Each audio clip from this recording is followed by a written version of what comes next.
माता रानी का आशीर्वाद जिसे मिल गया फिर उसे कौन अलग कर सकता है। सीरियल मन अति सुंदर में आपको देखने को मिलेगा कि किस तरीके से माता रानी आकर के दिव्यम के नाम की मेहंदी राधिका के हाथ में लगा देती हैं, उसका नाम लिख देती हैं राधिका के हाथ में, जिसके बाद राधिका बहुत ही ज़्यादा खुश हो जाती है। दोस्तों, एपिसोड की शुरुआत में आपको देखने को मिलेगा कि दिव्यम जा करके अपनी मम्मी को एक इम्पॉर्टेंट फाइल देता है जो इंटरनेशनल प्रोजेक्ट का था। तो वो उस पर काला टीका लगा करके जाकर अलमारी में रख देती, लेकिन एक फाइल की वजह से वो अलमारी अच्छे से बंद नहीं होती, जिसके बाद वो परेशान हो जाती है, उस फाइल को नहीं देखती और दिव्यम की माँ श्रृंगार की थाली लेने के लिए वहां से चली जाती है अलमारी को खुले रखकर। और तभी वो श्रृंगार की थाली ले करके राधिका उस कमरे में आती है और देखती है कि अलमारी खुली रहती है, जिसके बाद वो सोचती है कि शायद माँ जी अलमारी खोलकर भूल गई हूँ।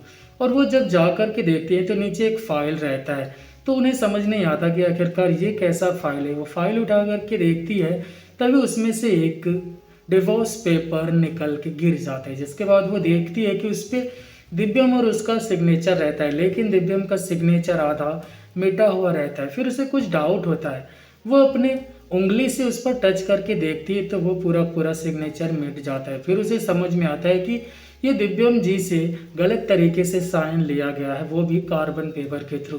फिर उसे समझ नहीं आता कि मेरे साथ क्या हो रहा है, क्योंकि उस दिन दिव्यम जी फोन पर साइन के लिए बात कर रहे थे और एक बार वो ये भी कह रहे थे कि उस पेपर पर साइन तुमने ही पहले किया था। जिसके बाद तभी वहां से कमरे के बाहर से दिव्यम किसी प्रोजेक्ट के लिए साइन के बारे में बात कर रहे होते हैं। फिर जाकर के राधिका वहां पर सुनती है, तब उसे समझ आ जाता है कि शायद उस दिन में जिसकी आवाज़ सुनी थी वो फ़ोन पर बातें कर रहे हो किसी सिग्नेचर के बारे में। यानी कि दिव्यम जी मुझे डिवोर्स नहीं देना चाहते, बल्कि माँ जी मुझे दोषी ठहरा कर इस घर से बाहर करना चाहती हैं और हमारा और दिव्यम जी का डिवोर्स कराना चाहती हैं। यानी कि हमें अपने रिश्ते को बचाने के लिए एक और मौका मिला है। अब ये मौका मैं खोने वाली नहीं हूँ, क्योंकि मैं अभी भी दिव्यम जी की पत्नी हूँ। जिसके बाद वो तीज व्रत बहुत ही अच्छे से रखती है और साड़ी वाड़ी पहनकर तैयार होकर के आंगन में आती है और जा करके पिताजी के आशीर्वाद लेती है। और तभी एक चमत्कार होता है, पैरालाइज पिताजी उसके सर पे आशीर्वाद देते हैं हाथ रख करके, जिसे देखकर सभी लोग बहुत ही ज़्यादा शॉक्ड हो जाते हैं। वो लोग कहते हैं ये तो बहुत खुशी की बात है कि पिताजी ने खुद राधिका को आशीर्वाद दिया।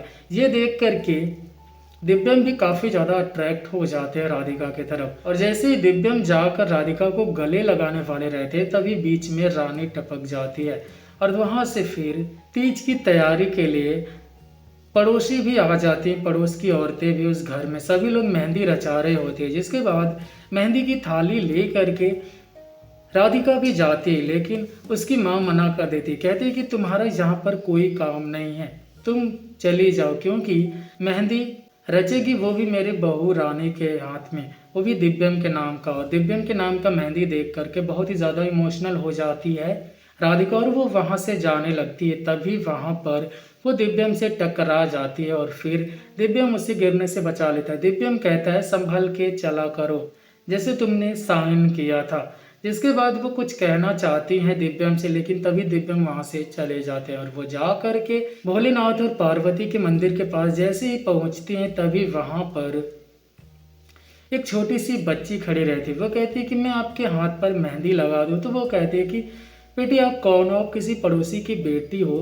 तो वो कहते हैं कि मैं कोई भी हूँ, बच्चे भगवान का रूप होते हैं। जिसके बाद वो दिव्यम नाम लिख देती हैं उसके हाथ पर और अचानक से वहाँ से गायब हो जाते हैं। फिर उसे समझ में आता है कि ये और कोई नहीं बल्कि माता पार्वती थी, जो हमें आशीर्वाद दी थी कि हम और दिव्यम जी एक रहें। अब आने वाले एपिसोड में देखने को मिलेगा कि किस तरीके से राधिका अपनी और दिव्यम की शादी को बचाती हैं डिवोर्स होने से, क्योंकि वो रानी से शादी नहीं होने देंगे दिव्यम का। तो आने वाला एपिसोड बहुत ही ज़्यादा इंटरेस्टिंग होने वाला है।